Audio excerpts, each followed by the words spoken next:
Monsieur le conservateur, j'ai lu dans Voici que le blaireau était un plantigrade, tout comme l'ours. Cela veut-il dire que le blaireau serait une sorte de petit ours?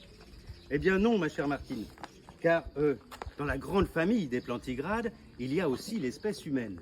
Et on ne va pas en déduire pour autant que l'homme serait un gros blaireau. En tout cas, pas tous. Mais penchons-nous sur cet animal finalement peu connu.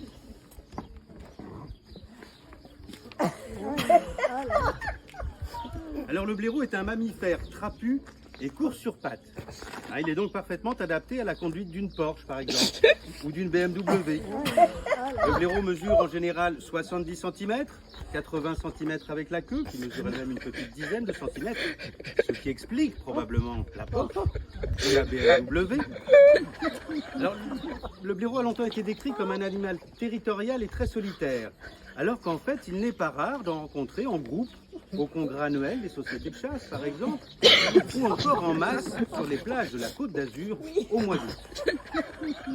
Alors, on rencontre dans l'histoire quelques blaireaux célèbres, hein, on peut en citer deux. Louis Blaireau, le premier aviateur français à avoir franchi la Manche, le 25 juillet 1909, ou encore le fameux blaireau de Ravel. Alors, en fait, pour répondre à la question de Martine, il faudrait tout d'abord définir le sens du mot plantigrade. Plantigrade consiste en fait en une façon de marcher en posant la totalité de la plante du pied sur le sol. A contrario du rhinocéros, qui lui est un gros ongulé, mais ça, personne n'osera jamais lui dire en face. Bien, je vous remercie de votre attention. Je crois que vous allez pouvoir assister à un merveilleux spectacle. Merci.